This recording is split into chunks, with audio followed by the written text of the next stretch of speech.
Looks like someone forgot her team-building exercises. I'm not apologizing for not wanting her here.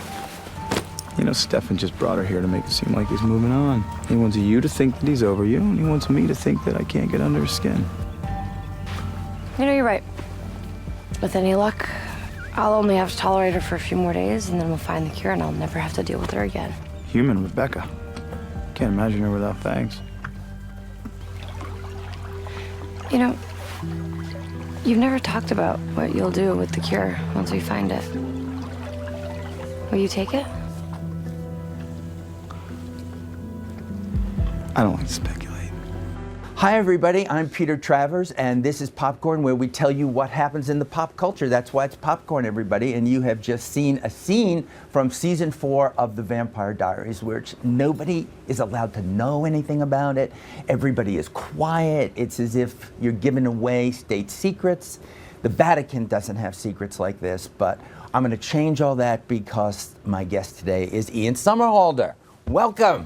Good to see you, my friend. Welcome. Good to see you. Thank you for having me. Tell us everything that happens until the end of season 4. Now, Well, we just expose everything. We just discussed. Well, you just discussed the fact that we can't. So maybe what we should do is we should do this from the Vatican, and we'll unlock the secrets of both.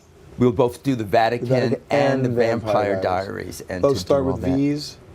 Yeah, I never kind of thought that. It's been a long time since I've done something semi-professional with you. I don't do anything professional usually. It's semi. But this is the semi. I understand that's half professional. That's the way it works.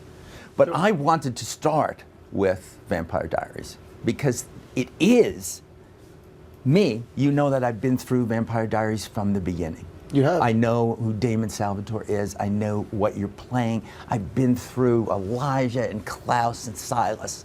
I've been through you being in love with Catherine, and then Elena, and then not knowing, and then being conflicted. But what would you say to those poor benighted souls out there who have never watched it, who might want to come in right now when I say to you, Ian Somerhalder, who the hell is this Damon vampire you're playing? He turned into a vampire in 1864. He was in love with a Civil woman. War was ending. The Civil War was ending. He fell in love with this very beautiful woman who he and his brother had relations with at this, well, not at the exact same time, maybe an hour or two after. It was, and it was still creepy. But he was so in love with her. And it was that naivete of youth that allowed him to fall so deeply in love with her, and ultimately she betrayed him. And so he spent 150 years searching for her, only to find out that they don't love you. They wanted nothing to do with you. And I think that sends him on this downward spiral, but as he's going down the spiral, he's always looking up, making the best out of it. This guy really enjoys himself. He's funny. He is funny. He's not as funny as he used to be. I know, but he still can get it. He can still get that remark in there. He gets really it in there. good put down. He gets it in there. He's horrible to his brother's hair. He is. He really is. He likes to play with his brother's hair. What does Paul think when you have all those put downs of his hair? He laughs. He laughs. Paul Wesley's actually one of the funnier people I've ever met. So if you go at him with something, he comes back very quickly, and usually in a really great accent. Really? Yeah. Does he do different ones? Yeah, it's kind of what we do all day. We just make up really funny accents. See, that's what I was getting at. And what's going on down there in Atlanta? Well, because you have all these dire situations. Everyone's living, constantly on the precipice of death. You're sucking people's blood, and you're killing people. And I always said Damon, whether Damon's saving a kitten or ripping your head off, he'll have the exact same smirk on his face. It's just who he is. It's just who he is. It's just who he is. So you do a scene, you're staking someone, you're ripping someone's head off, and then you cut, and then we go directly into making fun of one another. And you do which face? Which is the Damon smirk face? And that smirk, that smirk has made you the person who wins all of these awards. Even when Twilight was at its peak and Rob Pattinson was supposed to be it, you would win People's Choice Awards. You were everybody's favorite vampire. He's a good dude, though. Really? By the way, we're very, very, very thankful of the success of the Twilight franchise, because it ultimately gave paved the way for us. I thought you guys never went near it or never even looked at it.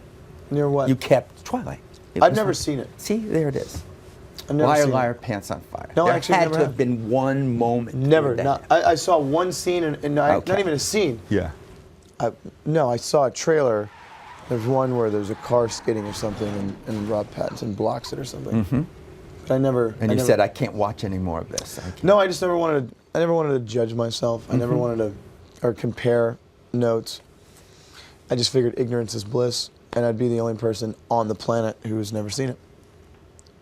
I take pride in that. I think you should. I think this is a good thing you heard it here. It's never going to happen, even when Vampire Diaries is no more, which I can't imagine happening. Because you never die. I mean, even when you were on Lost and you were Boone, you came back. Yeah, but I died. You died, but then you're there in the finale again, you know, and you came back. That was a phenomenal experience. I'm sure it was. That was so cool. You know, after the 6-year run of that show, that final scene with everyone was heartbreaking. You know, these people are like my family, so we were all there. It was definitely last day of school kind of stuff. But Terry O'Quinn playing guitar, everyone's singing, you know.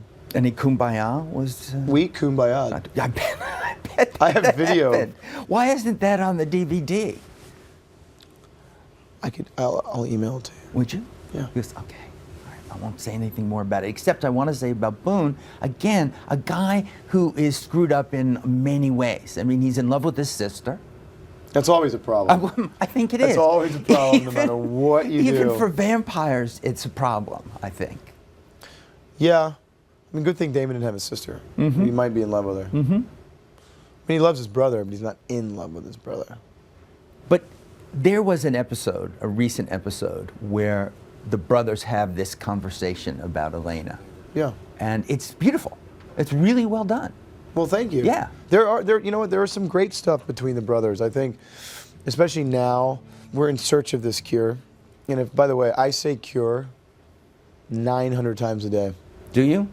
So if you find me going in roundabout ways to describe it without actually saying it, Yeah. let's look up some synonyms. Yeah. That the boys, they have these very choice little bonding moments over this whole thing with Elena, but Damon doesn't want her to take it, and Stefan does. So there's that really great kind of push and pull with the two of them. You know what I mean? Well, there's the push and pull, that's the emotional thing. But Yeah. the thing that happens to people like myself who watch this is that we believe everything is true. We will talk about the sire bond like there is such a thing. There is, actually. I mean, well, that's what I worry about you. You guys are in Atlanta. You're saying this all the time about the cure. Only one can have it. One can have it. You know, and you're believing it, aren't you? Yeah. This is the kind of life that you're living. I can make you believe it here. How often are you with the therapist? Yeah, is this it? Done. You believe it. I really do. How often am I with a therapist? Yeah, about living that kind of a life. This is my therapy. This is it, just talking it through. Yeah. And not revealing to interviewers recline? what's actually happened. No, nothing No, happens with they- these chairs. they don't It's well, you can make it do almost anything you want to do. If I looked at this chair in the eyes, I could make it. You could do that. Do you love doing that scene when you just... It is fun. It's highly manipulative and a little fun. All you need is Peter, Trevor. That's all you need. Peter's all you need.